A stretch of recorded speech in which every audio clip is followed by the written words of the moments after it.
Assalamualaikum warahmatullahi wabarakatuh. Bismillah, alhamdulillah, wassalatu wassalamu ala rasulillah.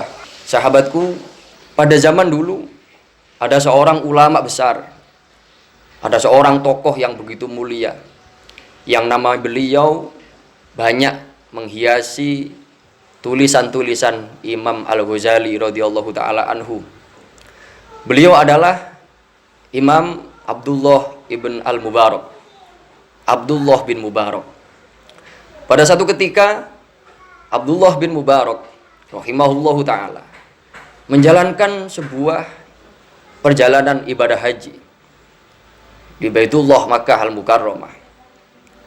Beliau adalah orang besar, orang yang alim, orang yang penuh dengan keilmuan, sehingga beliau menjalani ibadah satu persatu ibadah hajinya dengan begitu khusyuk, dengan begitu khidmah.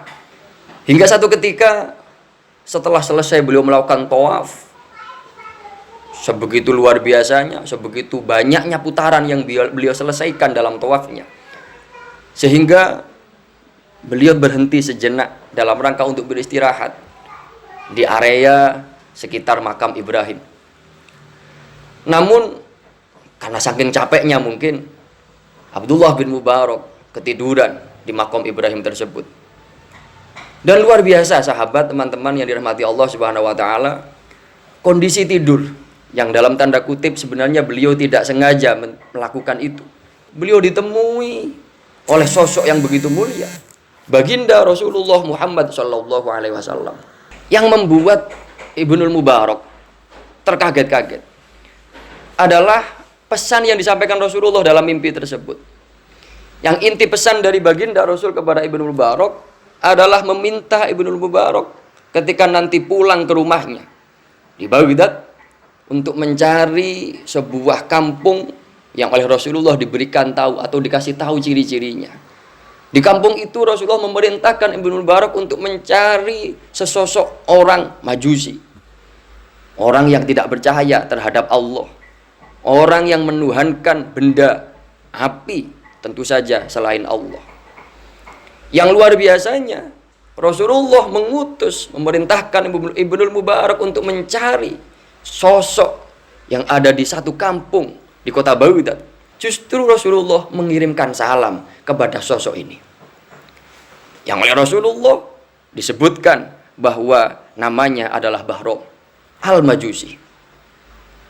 Teman-teman yang dirahmati Allah, menyaksikan mimpi yang begitu luar biasa, Ibnul Mubarak terbangun dari tidurnya, dan beliau mengatakan, "Astaghfirullahaladzim, mimpi apa ini?" Saya yakin tadi Ibnul Mubarak, ini adalah tipu daya setan, pikir Ibnul Mubarak. Kenapa demikian? Bukankah ketika Rasulullah menemui seorang hamba meskipun di dalam mimpi itu adalah betul-betul nyata? Apakah Ibnu Mubarak tidak mengetahui hal itu? Tentu saja Ibnu Mubarak seorang tokoh yang begitu terpandang, yang begitu masyhur keilmuannya, sangat menyadari hal itu. Tapi yang membuat Ibnu Mubarak agak was-was karena apa? Rasulullah mengirimkan salam terhadap orang yang menyekutukan Allah. Kemudian Ibnu Mubarak melampiaskan kegundahannya, kegelisahannya dengan kembali mengitari Ka'bah, melaksanakan tawaf sampai berkali-kali putaran. Dan kembali beliau tertidur karena saking capeknya. Luar biasa, mimpi yang sebelumnya beliau saksikan dalam tidur yang pertama terjadi lagi pada mimpi atau tidur yang kedua. Kembali Ibnu Mubarak gelisah, kembali beliau gusar, tawaf kembali berulang-ulang, tertidur kembali, dan anehnya sampai 3 kali Ibnu Mubarak ditemui oleh Rasulullah dalam kondisi tidur dengan pesan yang sama. Teman-teman yang dirahmati Allah Subhanahu wa taala, akhirnya Ibnu Mubarak punya keyakinan bahwa ini adalah betul-betul pesan, betul-betul perintah dari baginda Rasulullah sallallahu alaihi wasallam. Singkat cerita, beliau akhirnya pulang ke Baghdad, dan beliau sesegera mungkin untuk melaksanakan perintah dan pesan dari baginda Rasulullah sallallahu alaihi wasallam mencari sosok Bahram, seorang penyembah api di kampung tertentu di sudut kota Baghdad. Hingga akhirnya Ibnu Mubarak menemukan kampung yang beliau cari. Setelah beliau tanya ke sana kemari, akhirnya beliau menemukan sesosok yang begitu luar biasa, mendapatkan kiriman salam langsung dari baginda Rasulullah Shallallahu Alaihi Wasallam. Ibnu Mubarak tanya pada si Bahram, wahai Pak Tua, kata Ibnu Mubarak, apa amalan yang membuatmu istimewa di hadapan Tuhanku, sampai-sampai Rasulku Nabi Muhammad kirim salam terhadapmu? Si Pak Tua Bahram Al-Majusi menjawab, benar, saya punya satu amalan yang menurut saya ini luar biasa. Ibnu Mubarak dengan penasarannya mengejar, apa itu? Coba ceritakan pada saya. Kata Ibnu Mubarak. Bahram menjawab, saya salah satu bisnis saya, salah satu pekerjaan saya adalah menghutangkan uang ke orang-orang. Tapi saya kasih syarat pada mereka, mengembalikan harus dengan jumlah yang lebih besar daripada pinjaman hutang yang mereka ambil. Katanya Ibnu Mubarak, kalau orang sekarang berarti Anda adalah rentenir, Anda adalah penghisap darah masyarakat. Bukan, itu bukan amalan yang istimewa, itu pekerjaan yang buruk, itu pekerjaan yang dilarang oleh Tuhan kami. Coba ceritakan, amalan apa lagi yang kamu punya? Kata Ibnu Mubarak.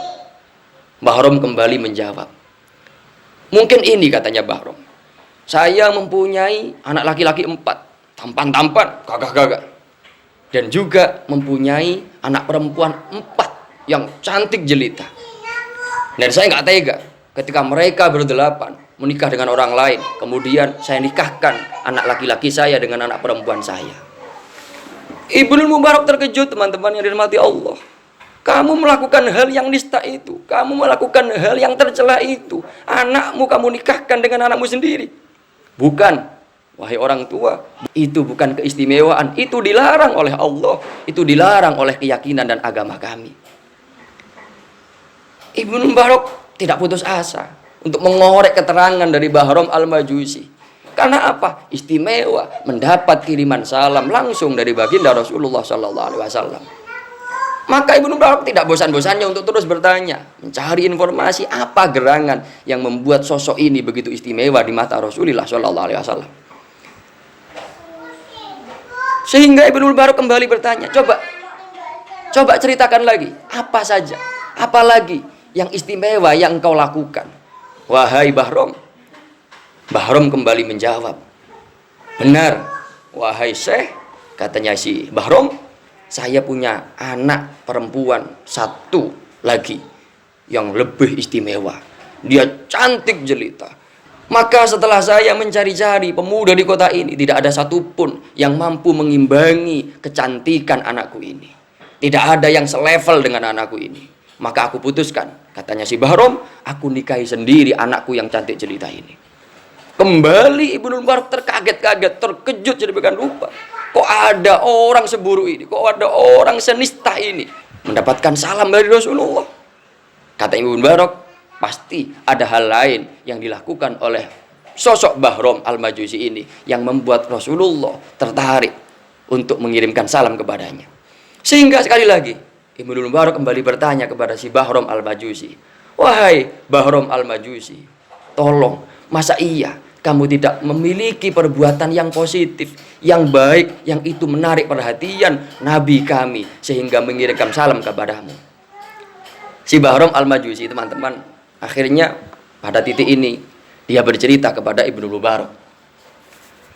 Katanya si Bahram Al-Majusi tadi, mungkin ini, wahai Syekh Ibnu Mubarak, pada saat di malam pertama dengan istriku yang juga anakku sendiri tadi itu, maka saya lihat di depan pintu gerbang rumah saya ada sesosok wanita yang mungkin ikut berteduh, yang mungkin ngampung penerangan.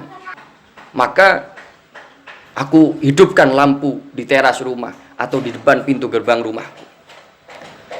Dan ketika dia pergi, aku matikan lampu itu. Dan kejadian ini berlaku atau terjadi berulang-ulang. Sehingga saya justru khawatir. Katanya si Bahram Al-Majusi, saya justru curiga, jangan-jangan perempuan ini adalah mata-matanya pencuri. Maka karena saya curiga, saya ikuti kemana perginya si perempuan tersebut.